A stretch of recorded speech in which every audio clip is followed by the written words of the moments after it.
Hey, welcome to The Explainer. Today we're peeling back a label you see pretty much every single day, but probably don't think twice about. We're going to uncover the story behind that simple Made In tag, and trust me, it's way more complex and high stakes than you'd ever guess. So let's just dive right in with this. Have you ever picked something up, looked at the tag, and just kind of thought to yourself, really? This was made here? Well, that one little question, it's the key to unlocking a massive global system of rules, loopholes, and frankly, a whole lot of money. So, let's just imagine this scenario for a second. A t-shirt is completely 100% manufactured in China, but then it gets shipped with no tags to a warehouse in Laos. Someone there sews on a Made in Laos label and boom, it gets exported as a product of Laos. Its whole identity, at least on paper, completely flips. So, why on earth would a company go to all that trouble? Well, like a lot of things in global trade, the answer, it really just comes down to money. More specifically, it's about playing a game to get huge discounts on import taxes, also known as tariffs. You can think of it like this. There's a baseline price for getting your goods into a country. The World Trade Organization, the WTO, sets a standard rate that applies to pretty much everyone. It's officially called the Most Favored Nation rate, or MFN. It's the default, the sticker price. Okay, but here's where the game really begins. Countries can form these special clubs, right?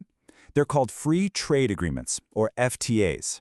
And if you're in the club, you and your buddies all give each other a massive discount on those tariffs. I mean, they often drop all the way down to zero.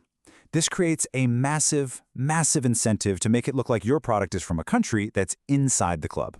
Right, so how do you stop just anyone from slapping on a label and getting that sweet, sweet discount they didn't really earn?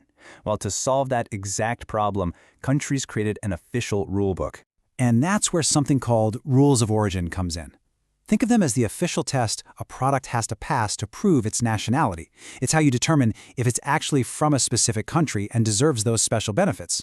Yeah, and this quote just nails it. The certificate of origin is literally the product's passport. No passport, no proof of where you're from, and that means no special treatment, and definitely no tariff discount. This one piece of paper is the ultimate gatekeeper. So, okay, how does a product actually get this passport? Generally speaking, there are two main ways. The first is super simple. It's called wholly obtained. The second path, and this is the one that's way more common in our crazy globalized world, is proving something called substantial transformation. All right, let's really dig into what these two core rules mean in practice, starting with the super simple one. This is by far the easiest path. It's the most clear-cut, black and white way to prove where something comes from. You just have to show that every single part of it came from one country. No imported ingredients allowed. So we're talking about things like crops, grown and harvested in Thailand, or animals born and raised in Vietnam, or minerals that are literally pulled out of the ground in Australia. It's pretty straightforward, right? But you can probably already guess the problem.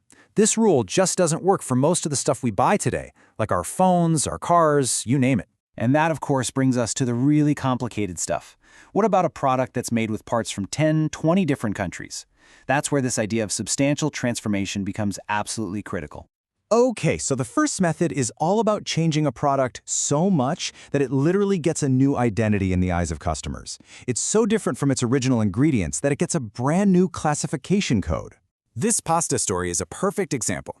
You start with wheat, which gets imported into Mexico under one customs code. Then it's milled into flour, and that process is significant enough that it gets a new code in a totally different chapter. Then that flour is used to make pasta, which again gets a brand new code. And that sequence, that journey from one customs code to another, that's the proof. The pasta is now officially a product of Mexico. But what if you don't actually change the type of thing it is? Well, there's a second method that isn't about what the product becomes, but about how much value was added to it inside one country.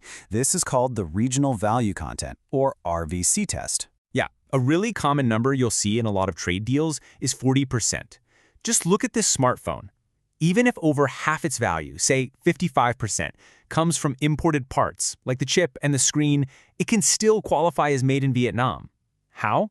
As long as the work done in Vietnam, the labor, the factory overhead, the assembly process, the profit, as long as all that adds up to at least 40% of the phone's final value, it passes the test. Okay, but you know what happens whenever there are rules with big money on the line, right? People get very creative about how to bend them or just break them. This whole practice of faking a product's passport has an official name: circumvention. And there are some classic tricks. Transshipment is just routing your stuff through another country to cover its tracks.